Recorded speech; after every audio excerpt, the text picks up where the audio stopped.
నన్ను పిలవండి. వెయిటర్! ఇంతకీ మనం ఏం చేయాలో అది ఆలోచించావా అన్నయ్య? తను ఇప్పుడు ఆలోచిస్తున్న దాన్ని మనం జరగకుండా చూసుకోవాలి. అలాగే తను ఊహించలేని పని మనం చేసి చూపించాలి. నువ్వు అసలు ఏం చేయాలనుకుంటున్నావన్నయ్య? మ్యామ్, మీ కార్డ్ డిక్లైన్డ్ అని వస్తుంది.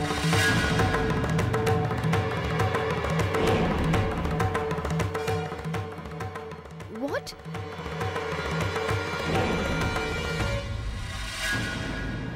ఇందాకే నేను పేమెంట్ చేసేసాను. ఆ తర్వాత నేను యూస్ కూడా చేయలేదు. కార్డ్ డిక్లైన్ ఎలా అవుతుంది? మళ్ళీ చెక్ చేయి. జస్ట్ రిలాక్స్ తను. ఇదిగోండి, ఈ కార్డ్ని స్వాప్ చేయండి. యు నో వాట్ రాజనయ్య, మనం ఏం చేయాలనుకున్నా అది బాగా ఆలోచించి చేయాల్సి ఉంటుంది. ఆ ప్రజ్ఞ చాలా టైం తీసుకుంది. మొత్తం ప్లాన్ అంతా వేసుకుని మన ఇంటికి రావడానికి, మనల్ని ఇలా పిచ్చి వాళ్ళని చేయటానికి. మరి మనం కూడా కొంత టైం తీసుకోవాలి కదా.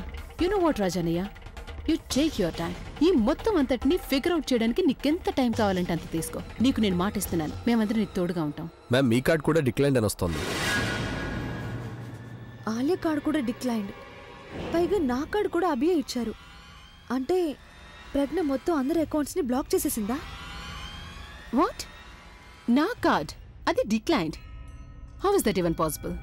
ఐఎమ్ షూర్ ఖచ్చితంగా నీ మిషన్ పాడై ఉంటుంది. నో మ్యామ్, మా మిషన్ లో అసలు ఎలాంటి ప్రాబ్లం లేదు. ఎందుకంటే మిగతా అందరి కార్డ్స్ పనిచేస్తున్నాం, మీ ఇద్దరు కార్డ్స్ తప్ప. It's okay. మేము క్యాష్ పేమెంట్ చేసేస్తాం. చూసారా, నేను ఇందాక మీకు ఏదైతే చెప్పానో అదే జరుగుతుంది. తను మీ ఇద్దరు అకౌంట్స్ని బ్లాక్ చేయించింది, ఎందుకంటే మీ ఇద్దరికి కోపం రావాలని.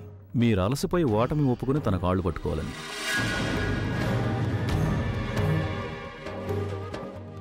చాలా పెద్ద ప్లాన్లే వేస్తుంది తను.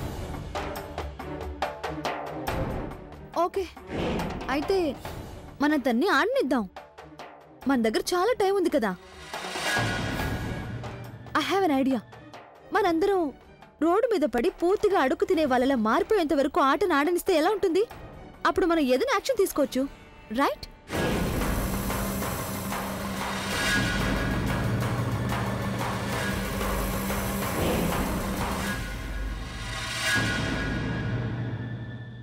చాలా ఎక్కువైంది నీ పిచ్చితనం. ఇప్పుడు నువ్వు ఏం చేయాలనుకుంటే నువ్వు వచ్చేయి, ఎందుకంటే నేను నీ మాట ఎప్పటికీ వినను. వెళ్లేటప్పుడు కౌంటర్లో 100 రూపాయలు తీసుకెళ్ళండి, లేదా బస్సులో వెళ్లాల్సి వస్తుంది. నాకు ఆ అవసరం ఎప్పటికీ రాదు. ఒకవేళ నేను రోడ్డు మీదకి వెళ్ళానంటే నా ఫ్యాన్స్ నన్ను లగ్జరీ కార్లో ఎక్కించుకుని ఇంటి దగ్గర డ్రాప్ చేసి వెళ్తారు. ఆమె రాక్ స్టార్. కుర్చీలో కాదు, గుండెల్లో రాజ్యం వెళ్తాను.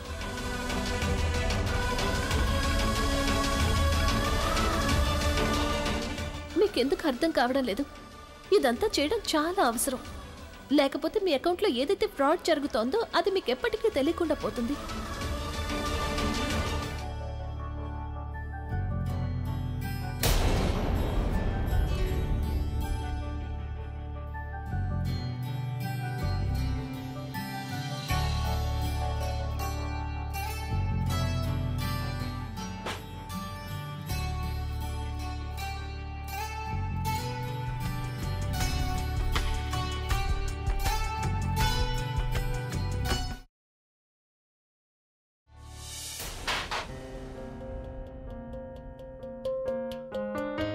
Switch it on, then relax అవ్వాలి.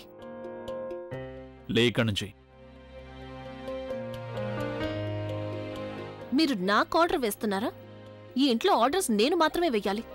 నీకే చెప్పేదిలే.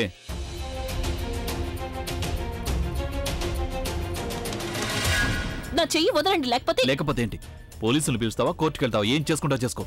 కానీ ఈ రోజు మాత్రం నేను నీకు బుద్ధి చెప్పే తీరతాను.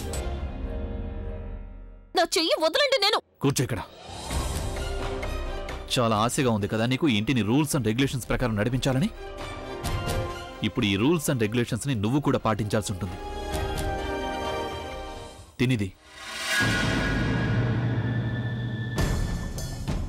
ఏంటిది?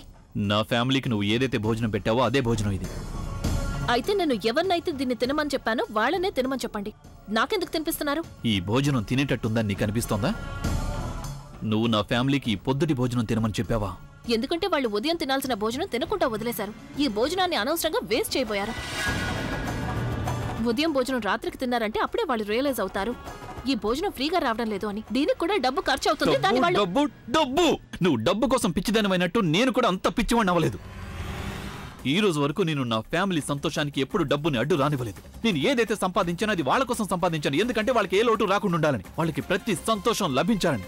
కానీ ఈ రోజు నువ్వు వాళ్ళ భోజనం విషయంలో లోటు చేశావు. నేను వాళ్ళకి 2 పూటలా కడుపు నిండా అన్నం కూడా పెట్టలేకపోతే ఇంత డబ్బు సంపాదించే ఏం ప్రయోజనం? చూడండి, మీరు ఈ విషయాన్ని ఎక్కడికో తీసుకెళ్తున్నారు. నేను వాళ్ళకి బుద్ధి చెప్పాలనుకున్నాను. నేను కానీ నీకు బుద్ధి చెప్పాల్సిన సమయం వచ్చింది. ఒకవేళ ఎవరికైనా శిక్ష పడాలి అంటే అది కేవలం నీకే.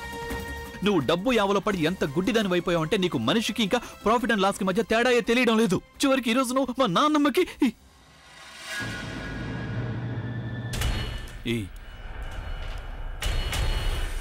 చపాతీ సరిగా తుంచడానికి కూడా రావడం లేదు. నువ్వు ఈ వయసులో మా నాన్నమ్మకి ఈ చపాతీ తినిపించాలని చూసావా? చిన్నప్పటి నుంచి ఆవిడ తన చేతులతో నాకు భోజనం తినిపించింది. కానీ ఈ రోజు నేను తనకి సరిగా భోజనం కూడా పెట్టలేకపోతున్నాను. ఎందుకని? ఎందుకంటే నువ్వు నా నుండి నా సర్వస్వాన్ని లాగేసుకున్నావు. దాని కారణంగా నువ్వు అందరినీ జంతువులా ట్రీట్ చేస్తున్నావు. చివరికి భోజనం కూడా జంతువులకు పెట్టినట్టు పెడతావా? నేను అమ్మమ్మకి భోజనం పెట్టమని ఎవరికి చెప్పలేదు. అబద్ధం చెప్పొద్దు.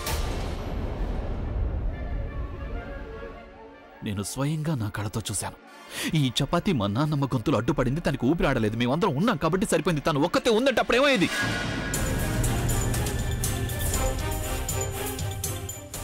ఇది ఖచ్చితంగా ఆలియా ఇంకా తను చేసిన పని అయ్యుంటుంది. ఇప్పటికి చాలా ఎక్కువైంది. ఇక నేనేం విందల్చుకోలేదు.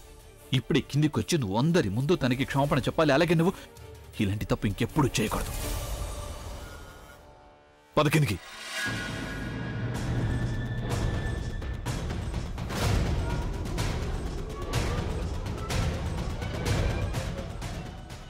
నేను ఎవరిని క్షమాపణ అడగాల్సిన అవసరం నాకు లేదు.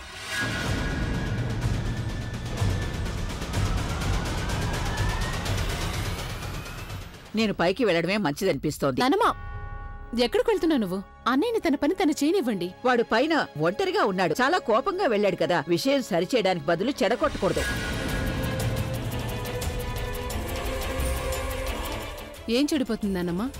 నువ్వు చూసావు కదా ఎంత కోపంగా వెళ్ళాడో పైకి. నానమ్మ, నువ్వు విచిత్రంగా మాట్లాడుతున్నావు. అన్నయ్య చిన్నపిల్లాడన్నట్టు మాట్లాడుతున్నావు. అన్నయ్య పెద్దవాడు, తెలివైనవాడు. ఏది తప్పో ఏది రేటో తనకు తెలుసు. తనన్నీ హ్యాండిల్ చేసుకుంటాడు.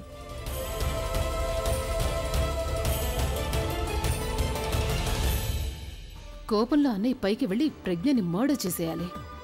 తర్వాత ప్రజ్ఞ పైకి, అన్నయ్య జైల్లో. అప్పుడు ఇంట్లో వాళ్ళందరూ నీ చెప్పినట్టే వినాలి. అక్కా, అభి తనకి తన పద్ధతిలో నచ్చ చెప్తాడు. ఒకవేళ కోపంలో వాడేమైనా అన్నాడంటే నష్టమే ఉంటుంది. ప్రజ్ఞ మనందరితో ఎలా ప్రవర్తించింది? కానీ నువ్వు కూర్చో కూర్చో కూర్చో కూర్చో. సరే సరే సరే.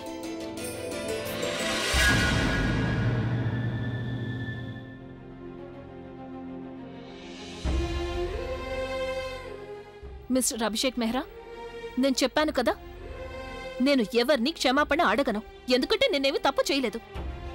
ఎవరైతే తప్పు చేశారో వాళ్లకి నేను తగిన శిక్ష విధిస్తున్నాను, అంతే. వాళ్ళకి అర్థం కావడం లేదు. భోజనం వేస్ట్ చేయడం అంటే డబ్బు వేస్ట్ చేసినట్టు అని. నాకు తెలుసు వాళ్ళు ఖర్చు చేసిన డబ్బుని తిరిగి తీసుకురాలేవు అని. కానీ ఇక మీదట డబ్బు వేస్ట్ చేయకుండా ఉంటారని నేను ఇదంతా చేస్తున్నాను. అలాగే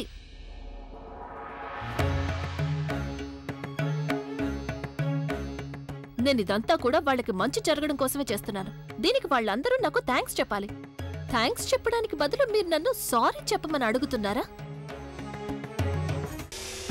నీకు తను గురించి నిజం తెలిసిపోయింది. లేకపోతే ఒకవేళ తనుకి అభితో పెళ్లి జరిగిపోయింది అంటే అప్పుడు అభి ఎప్పటికీ శాశ్వతంగా ఇంకెవరో బిడ్డని తన బిడ్డ అనుకునేవాడు. ఇక ఆలియాని నా మనవరాలని చెప్పుకోవడానికి సిగ్గుగా ఉంది.